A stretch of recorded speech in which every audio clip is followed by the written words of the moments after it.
"This seat isn't for freeloaders," my sister's boyfriend said, smirking as he slid into my chair.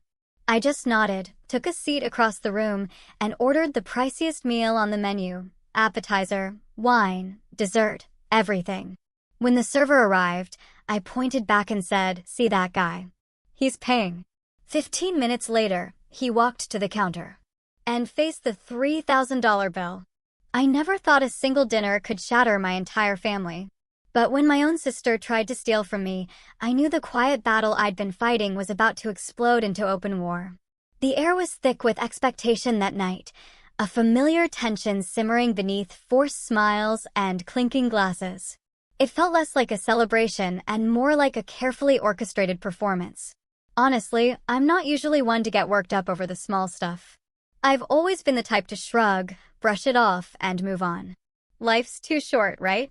But sometimes, someone crosses a line so smugly, so intentionally, you can practically hear the universe whispering, "You gonna let them get away with that?" My name's Ethan. I'm 27, I work in social media strategy, and for the most part, I try to stay out of family drama. I live about an hour away from my parents in a small, but cozy apartment I keep cleaner than anyone else in the family thinks is normal. My sister, Olivia, is 25 and still lives with our parents, by choice, not necessity. She always had a knack for dodging responsibility. Funny thing is, growing up, everyone treated her like a delicate glass sculpture and me like the backup plan. She could do no wrong, even when she obviously did. And me? I could bring home a scholarship, clean the entire garage, and cook dinner, and the best I'd get was, "That's what you're supposed to do." Typical, right? Our family dynamic has always been complicated. My parents are old school. My dad worked in construction his whole life, valuing grit and not whining about things. My mom was the type who'd iron socks and lecture you about posture. We weren't a hug-it-out family. Feelings were for holidays and Hallmark cards. Still, I made peace with it all until Olivia started dating Brandon. Brandon was the kind of guy who walked into a room and immediately started sucking up all the air. He talked too loud, laughed too hard at his own jokes, and always made sure the conversation circled back to him. You know, that type. Wore expensive watches he didn't buy himself, called people bro, even when he was mad, and acted like every moment was a scene from some movie where he was the star. I tolerated him at first, mostly for Olivia's sake. But over time, it became clear Brandon thought of himself as part of the family, and more importantly, thought of me as less than. I'll never forget the first time I saw that smirk of his. It was last Christmas. My mom had invited everyone over, me, Olivia, Brandon, a couple of cousins, and insisted we do the whole sit-down dinner thing like we used to when we were kids. I arrived with a bottle of wine and a store-bought pecan pie, because I knew better than to show up empty-handed. Brandon, on the other hand, showed up late, empty-handed, and somehow still got the best seat at the table. I was in the kitchen helping my mom plate the mashed potatoes when I heard him say, "Hey, Ethan, you don't mind sitting at the kids' table, right?" I thought he was joking, so I laughed. He didn't. Neither did anyone else. My mom looked at the floor. My dad cleared his throat. I sat at the fold-out table by the window. That night should have been my warning sign. Over the next few months, Brandon started showing up to more family events, birthdays, Sunday dinners, even my dad's 60th, which was supposed to be a low-key guy's barbecue. Brandon arrived wearing loafers and aviators. He brought a Bluetooth speaker blasting early 2000s rap and started calling the neighbors legends. Everyone laughed except me. My dad even clapped him on the back and said, "You're all right, kid." That stung more than I wanted to admit, because no matter how hard I tried growing up, that kind of casual approval never came my way. But the real breaking point came a few weeks ago. My mom had planned a small dinner at a trendy bistro in Denver she liked. Nothing fancy, but nicer than our usual family outings. She wanted to celebrate Olivia getting a part-time gig at some boutique marketing agency. "It's just a trial period," Olivia had told the family group chat. But apparently that still warranted a reservation, a dress code, and family applause. I was genuinely happy for her. I know how hard it can be to break into the industry, especially when you don't have much work ethic, but I kept that part to myself. I RSVP'd, showed up 10 minutes early, and brought her a bouquet of daisies. She always loved daisies. The restaurant was cozy, all warm lighting and vintage decor. Our table was in the corner near a fake fireplace, already half filled when I got there. My parents were seated together, and 2 empty spots were left, one next to them and one across by the window. I placed the flowers in front of Olivia's chair and went a slide into the spot next to my mom. That's when I felt a hand on my shoulder. "Hey, freeloaders don't get the best seats," Brandon said, chuckling like we were old pals. He slid right into the seat I was about to take, leaned back, and gave me that same smug smirk he wore like a second skin. I blinked. "Freeloader? You didn't bring anything," he said, gesturing at the empty table like I was supposed to show up with a roast pig or something. "Just messing with you, man. Take the one over there." I looked around. The only open seat was across the room near the bar. Still technically part of the restaurant, but not part of the table. Like an annex for overflow guests. No one else seemed to think anything was wrong. My mom busied herself adjusting the napkins. My dad checked the menu. Olivia looked away, fiddling with her phone. Something inside me cracked a little. I didn't argue. Didn't make a scene. I just nodded, walked over to the barside table, and sat down. The waiter came by a minute later with water and menus. He looked confused, glancing between me and the group. "You with them?" he asked. "Yeah," I said, flipping the menu open. "But I'll be eating here tonight." That's when I got the idea. A little spark at the back of my mind. Nothing explosive, just a flicker of heat. A reminder that sometimes, just sometimes, the universe gives you a chance to speak a little louder. To say no more. I skimmed the menu slowly, appetizers, entrees, wine list, the works. My mom glanced over once but didn't say anything. Brandon laughed at something my dad said. Olivia took a selfie. And me? I placed my order. The waiter's eyebrows shot up as I listed item after item. The truffle risotto, the imported wine, the lobster, the creme brulee. He hesitated at first, asking if I was sure. I smiled. Yep. And see that guy? I pointed casually at Brandon, who was now mid-sip of his beer, completely oblivious. He's covering it. The waiter paused. All of it. Every last bite, I said, folding the menu shut. He nodded slowly, scribbled down the last item, and walked away. And me? I sat back and waited. Not just for the food, but for the storm. Because sometimes you don't need to raise your voice to make a point. Sometimes all it takes is a quiet seat, a smug smirk, and a $3,000 bill. But the night was far from over. What I didn't know, what none of us knew, was that Brandon had a plan of his own. And things were about to get a whole lot messier. I didn't touch my phone for most of that dinner. Just sat there, swishing wine in a glass that cost more than my utility bill, letting the conversations drift over me like elevator music. I watched Brandon hold court like he was born to be there, arms draped across the back of Olivia's chair, laughing at his own jokes, tossing smug glances in my direction, as if I were the hired help. I waited, biting down my irritation like it was a piece of stale bread. Then came the moment I was really waiting for, the bill. The waiter, bless his soul, was as professional as they come. He returned with a small flourish and placed the check squarely in front of Brandon, just as I'd asked. Brandon blinked, confused at first, then looked around the table like someone had just handed him a baby and told him it was his. My mother frowned. My father raised a brow. Olivia was still in selfie mode. "What's this?" Brandon asked, flipping it open. He went pale. He did a double take, looked at me, then back at the waiter. "There's been a mistake," he said, finger jabbing at the paper. "I didn't order all this." The waiter didn't flinch. "Sir, the gentleman at the bar pointed to you and said you were covering his bill." Brandon's mouth opened, but for a moment, no words came out. Just this awkward little huff like someone had knocked the wind out of him. Then he laughed. That forced, too loud laugh that insecure people use when they're hoping someone else will save them. "He's kidding, right? Ethan, you're joking." I stared him down. "No joke."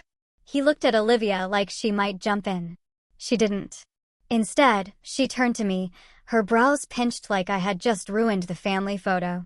Seriously, Ethan, that's so petty. It was one seat. Yeah, I said slowly, savoring the taste of the words. And I found another one. But apparently I'm the freeloader. My dad made a noise like he was about to say something, but then my mom cut in with a sharp, "This is ridiculous." She turned to the waiter. "We're not paying that. Take it off the bill." The waiter cleared his throat and stood firm. "I'm sorry, ma'am, but it's already been submitted. We don't split individual bills here." The guest confirmed Mr. Brandon was covering the tab. "If there's an issue, I suggest settling it among yourselves before we proceed further." Brandon was fuming. "I'm not paying $3,000 for some overcooked lobster. Truffle risotto, too," I reminded him. "And the wine. Don't forget dessert." He shoved the bill toward my parents like a kid who just got a detention slip. "I'm not paying this. You guys invited me." He set me up. There it was. The mask slipping. Olivia finally spoke, but not in the way I expected. "Ethan, you owe him an apology. This is completely over the line. You made your point." "Okay." "You embarrassed him. You embarrassed us." Something in me cracked. And it wasn't small this time. It wasn't a flicker. It was a full-on fracture. Because there it was, the default setting. I caused the problem. I embarrassed them. Not Brandon for calling me a freeloader. Not the family for letting it slide. Me. I stood up slowly. "You know what? Forget the money. I'll pay it. I'll pay every cent. But I'm done. I'm done pretending like this dynamic is normal. Like I'm the one always making things uncomfortable just because I won't roll over and laugh at Brandon's garbage jokes." My dad stood too, looking annoyed. "That's enough, Ethan." I turned to him. "Is it? Because it seems like every time Brandon disrespects me, you all just laugh or look the other way." But I pushed back once. And suddenly I'm the bad guy. Nobody said anything. The silence was more telling than anything they could have said.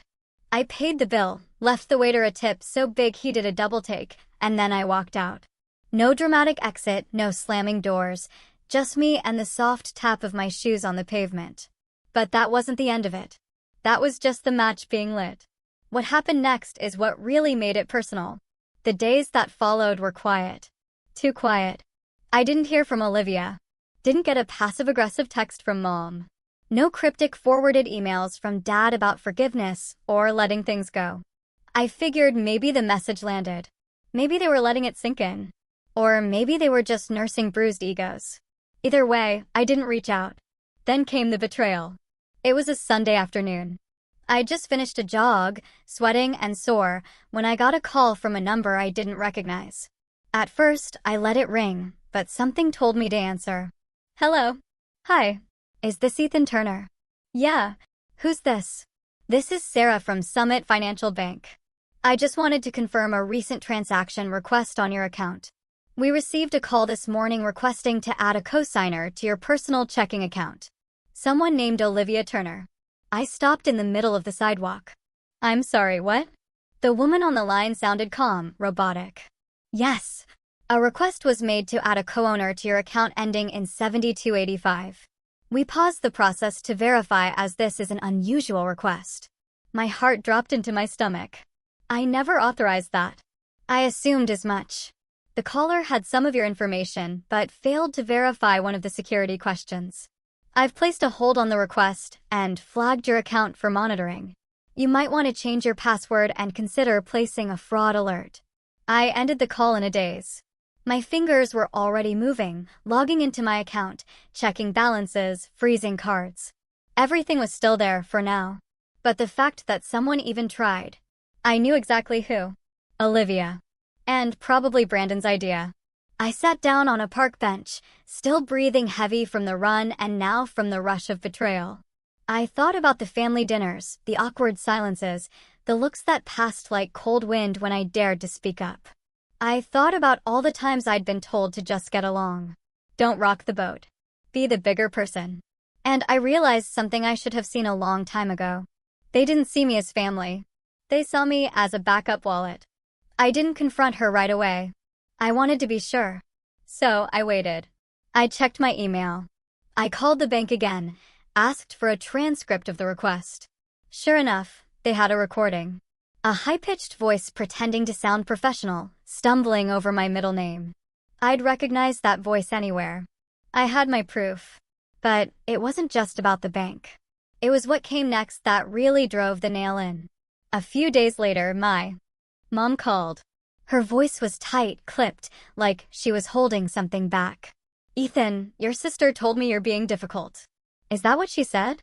She said you overreacted at dinner. That you embarrassed her in front of Brandon and now you're making up stories to get back at her. My jaw clenched. Did she tell you she tried to fraudulently access my bank account? A pause. She said it was a misunderstanding. She thought it was a shared savings account Dad opened years ago. That's a lie. She said you'd understand if you weren't so emotional all the time. There it was again. The deflection, the gaslighting, like I was the problem. Like I was somehow overreacting to identity theft. I felt the heat rise in my chest. But I didn't yell. I didn't even raise my voice. I just said, "You believe her over me?" Again, my mom didn't respond. So I hung up. I stared at my phone for a long time after that. Thought about all the birthdays I'd paid for. The time I bailed Olivia out of a late rent situation. The family vacations where I footed the hotel bill because Dad's car didn't go through. I remembered the time I lent Brandon money for new tires because he couldn't afford the good ones and never saw a cent back. And I finally understood what they saw when they looked at me. Not a son. Not a brother. A bank. A backup plan. An ATM with a pulse. And for the first time in my life, I wasn't angry. I was done. Done being quiet. Done letting things slide. Done playing the role of the mature one while they walked all over me. They thought the $3,000 bill was revenge. They hadn't seen anything yet. Because I had a plan now, one they'd never see coming. And it started with an invitation they couldn't resist. But that part? That's where things really start to unravel. I wish I could say I woke up the next day with some master plan already in motion, fueled by righteous anger and an unshakable sense of purpose. But that's not what happened. What actually happened was I crashed hard. After the call with my mom, I shut my phone off. Not silenced. Off. Threw it into my kitchen drawer like it was radioactive. Then I did something I hadn't done in years. I slept for 14 hours straight. No dreams, no alarms, just darkness. When I woke up, it was still dark outside. My apartment was quiet. Too quiet. The kind of silence that isn't peaceful, but heavy, like the air was filled with invisible weight pressing down on everything. Dishes from the night before sat in the sink. My shoes were still by the door, caked with dried mud. The half-eaten sandwich on my counter had gone stiff. And me? I stood in the middle of my living room, not really knowing what to do next. I felt empty. Not angry. Not sad. Just hollow. And here's the thing, hitting rock bottom isn't like they show it in the movies. There's no dramatic breakdown, no shouting into the void, no rain pouring outside the window as you weep into a half-empty bottle of wine. Sometimes, it's just sitting alone at your kitchen table, staring at a cup of coffee you forgot to drink, realizing you have no one left to call. No one who really sees you. That was the first time I ever admitted it to myself. I didn't have a real family. I had a collection of people I shared blood with. People who loved the version of me that stayed quiet, contributed financially, and didn't ask for anything back.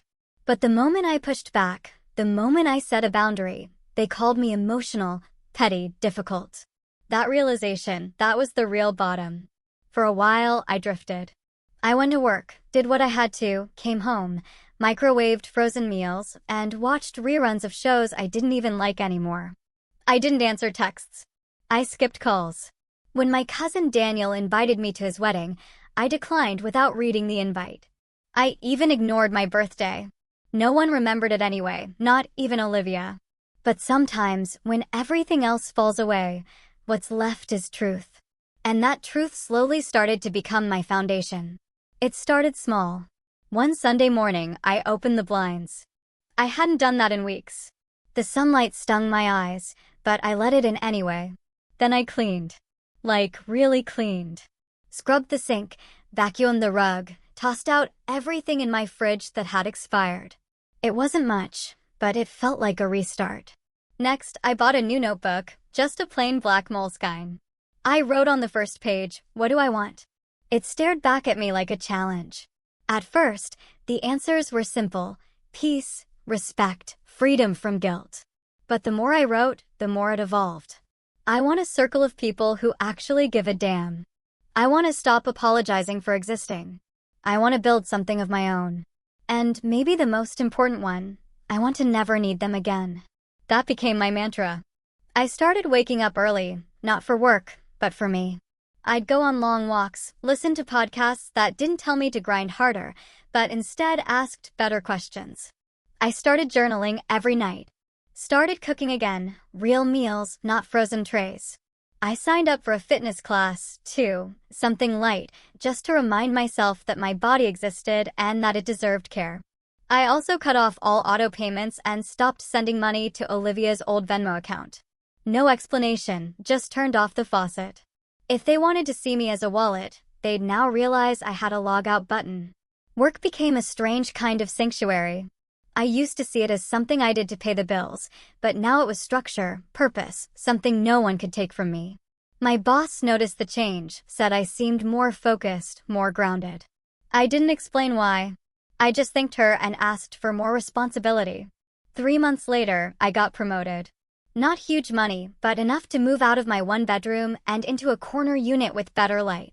I didn't tell anyone in my family. Not because I was hiding it, but because for once, I didn't need their approval to validate a win. And then one day, something shifted. I was out grocery shopping, wearing earbuds, halfway through a podcast on emotional boundaries, when someone tapped my shoulder. It was Brandon. My entire body stiffened.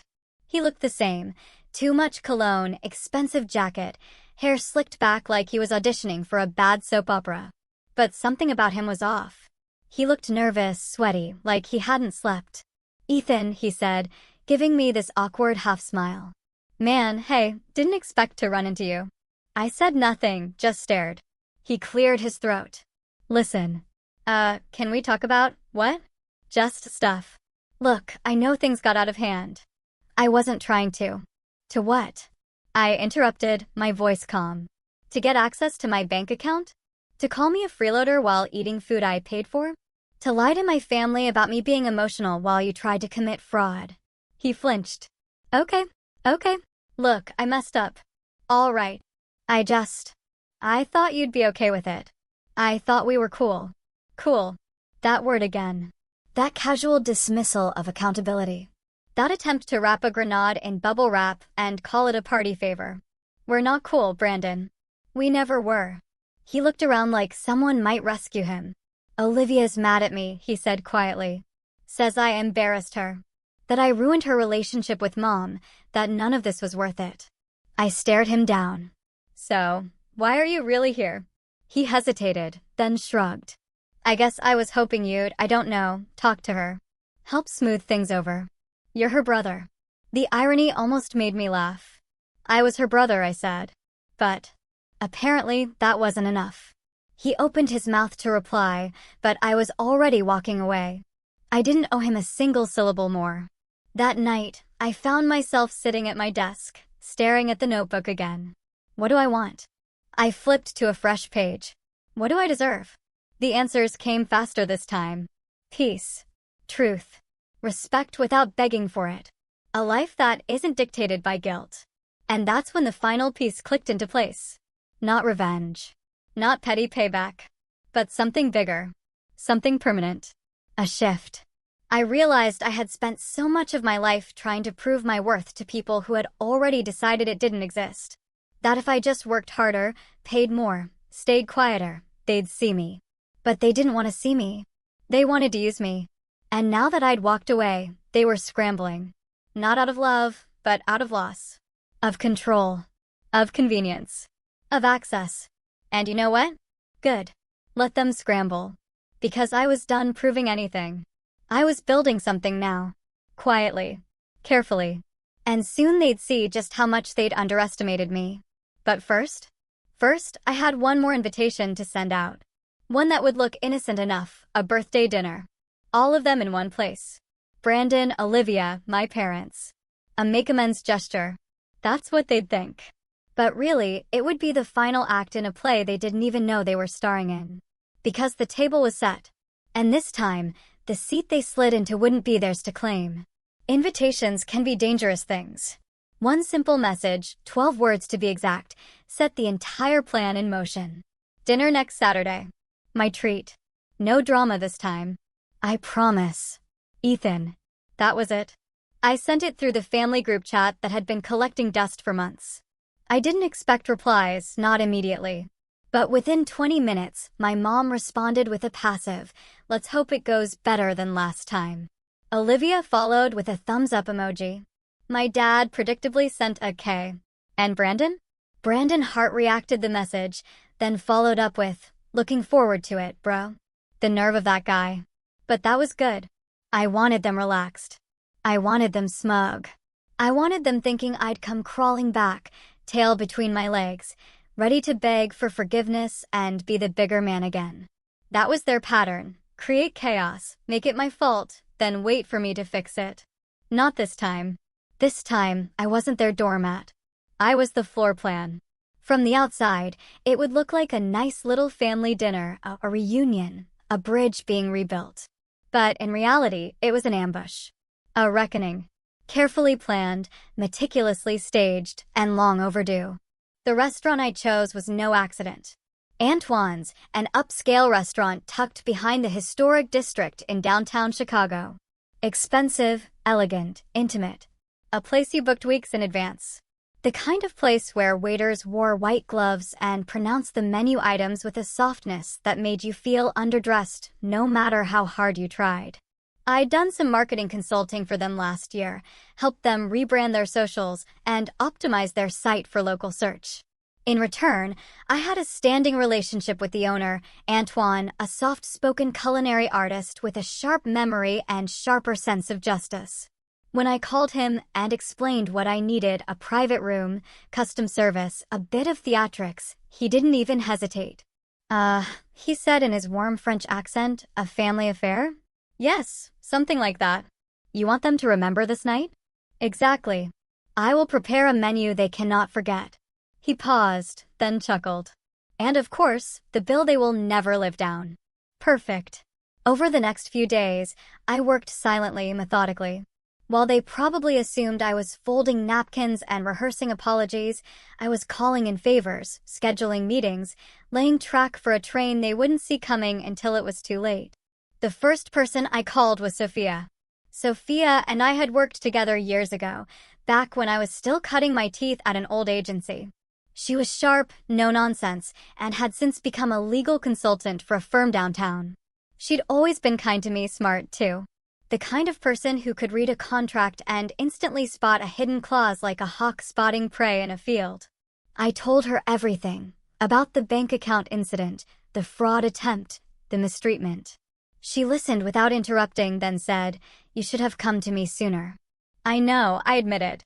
But I didn't want it to be real. Not until it was. She offered to pull Olivia's financial records. I didn't even ask. She volunteered. Turns out she had access through a public investigation database. She couldn't get everything, but what she did find was illuminating, a series of credit card payments traced to an account under my name. Except I never opened that account. There it was. Proof that Brandon and Olivia had used my information to sign up for a joint credit line at some point last year. Small charges at first, a few online purchases, gas stations. But then bigger ones, hotel stays, flights. All without my consent. The moment I saw it, something inside me locked into place. This wasn't just a mistake. This wasn't accidental access or a misunderstanding about old accounts. This was theft. This was identity fraud. This was betrayal written in $signs. Sophia helped me draft a cease and desist letter. Legally sound, cold, impersonal, the kind of document that made you sit up straight when you read it. She said we could serve it at the dinner if I wanted to really drive the point home. I said yes. Next, I reached out to someone I hadn't spoken to in over a year, my cousin Leo. Leo had always been the black sheep of the family, rebellious, a little too sarcastic, and unfiltered to the point of getting himself uninvited to a few holidays. But he'd always had my back. We used to joke that we were the benchwarmers of the family, useful when needed, ignored when not. When I told him what happened, he didn't even hesitate.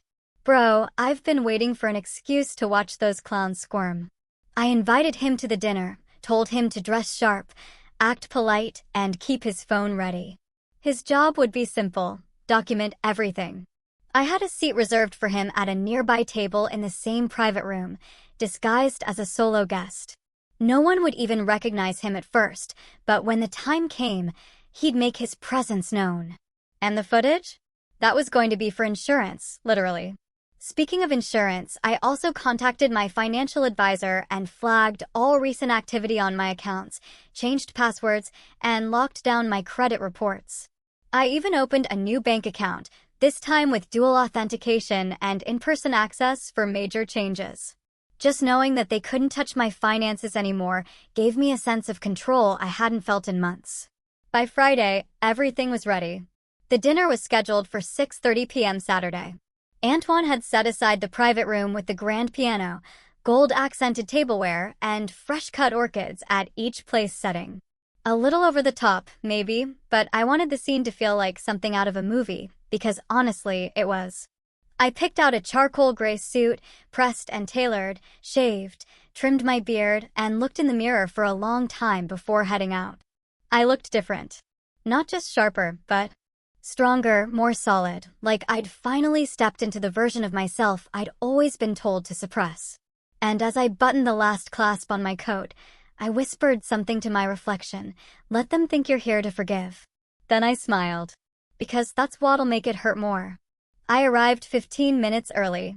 Leo was already at his table, pretending to study the wine list. He gave me a small nod. Antoine greeted me personally. Your guests will arrive shortly. Everything is ready. Thank you, I said. One more thing. Can you make sure the bill is brought before dessert? He grinned. Of course. At 6:28 p.m., my parents arrived first. My dad was in his usual sports coat, the one he wore to funerals, weddings, and now, apparently, my trap. My mom had on her pearls. She gave me a tight-lipped smile like she was already bracing for emotional impact. Ethan, she said, pulling me in for a hug that lasted 1 second too long and meant nothing at all. So glad you finally came to your senses. I just smiled. Let's sit. Brandon and Olivia strolled in 2 minutes later, hand in hand. She was dressed like she was on her way to an awards show. He wore a white blazer and that same insufferable smirk.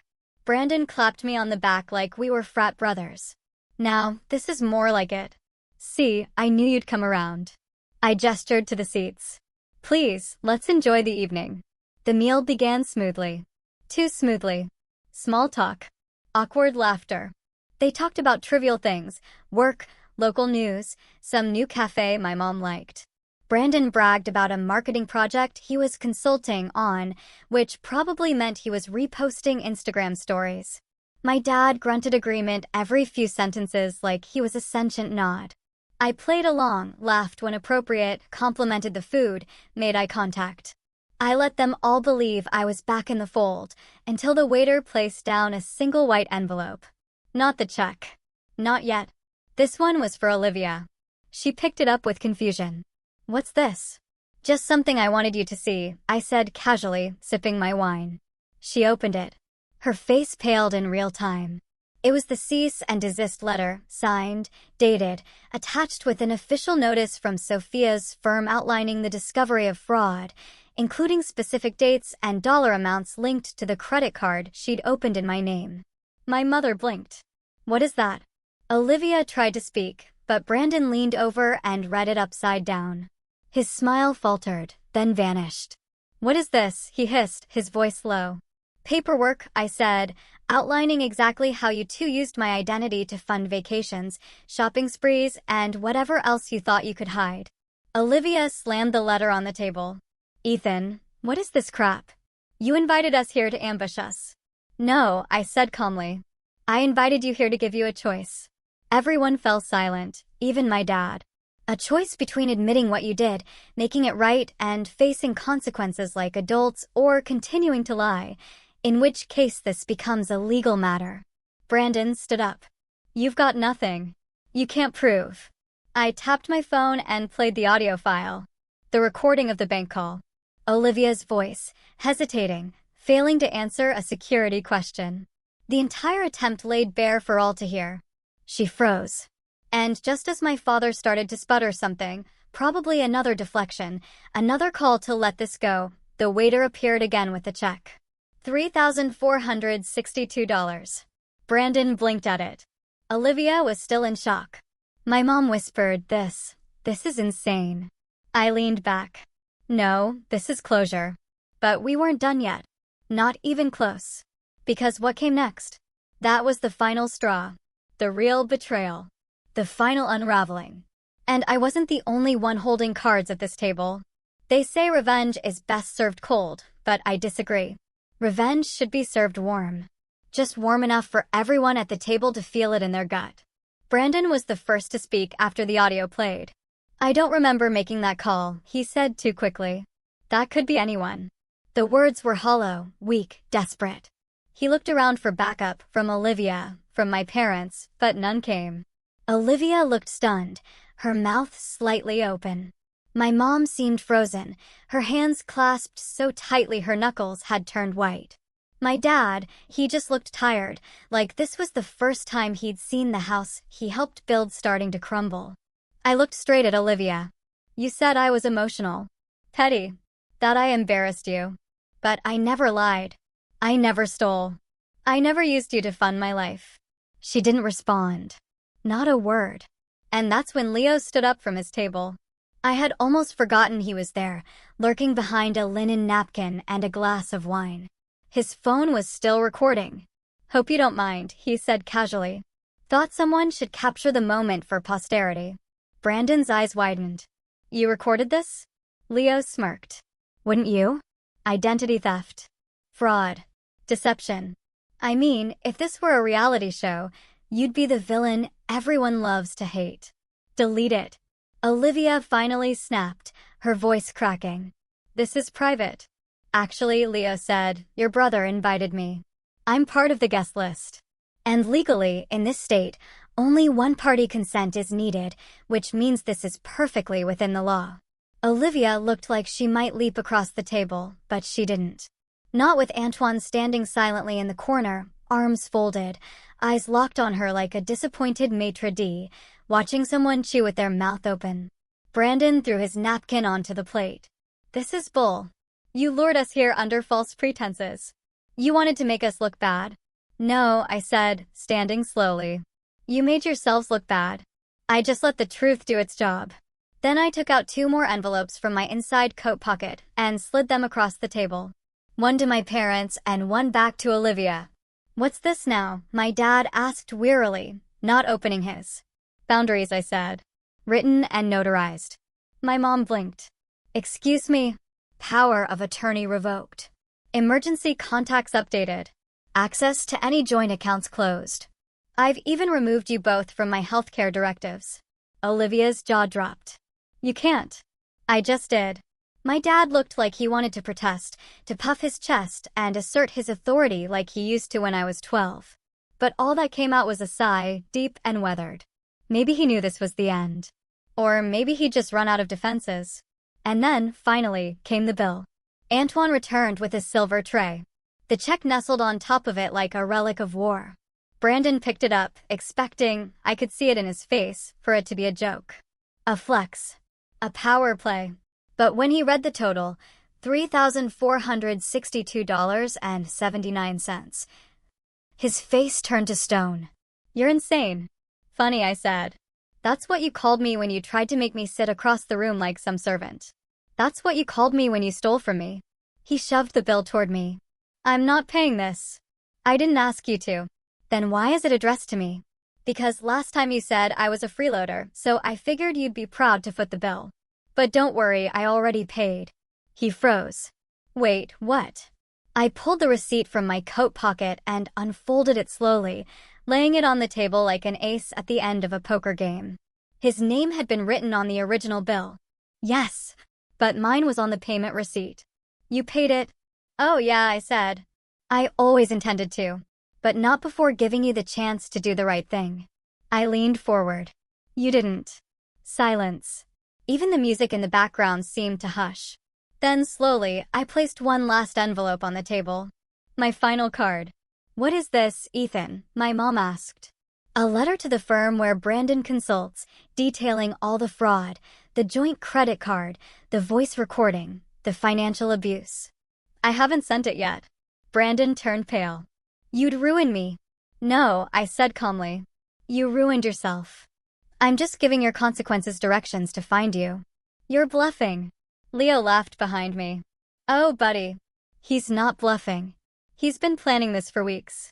Brandon lunged across the table, grabbing for the envelope, but Antoine stepped between us like a ghost. Fast, smooth, effortless. For a man in his 60s, he moved like a shadow. "I suggest," Antoine said gently, "you leave now." Brandon looked at him, then at me, and then back at the rest of the table. No one moved to stop him. Not even Olivia. He stormed out. My mom finally spoke. "I can't believe you'd go this far." "I didn't go far," I said, turning to her. "I just stopped staying silent." Olivia stood, too, shakily. "We're your family, Ethan. You don't treat family like this." "You're right," I said. "I don't." "But you did." And then she was gone, too. Just like that. My parents stayed a few minutes longer, neither saying much. My dad stared at the receipt, my mom at her untouched plate. When they finally stood, she said, "You've changed." "No," I said softly. "I just stopped letting you shape me." She opened her mouth, but I raised a hand. "No more speeches. No more guilt. Just go." And they did. The door shut behind them. And for the first time in years, I felt light. Not happy exactly. Not triumphant. Just clean. Like I'd rinsed off a film I didn't even realize had been coating my skin for decades. Leo came over, grinning. Holy man, that was surgical. I exhaled slowly. "I'm just tired of letting other people write the story." "Well," he said, clapping me on the back. "Tonight, you wrote the final chapter." We stayed for a while, talked, ate dessert, laughed. And when I got home that night, I opened my notebook one last time. What do I want? I didn't need to answer it anymore. Because now I had something better, what I wouldn't accept. And that list was blank, because I'd already erased every name that didn't belong. What boundaries have you had to draw in your own life?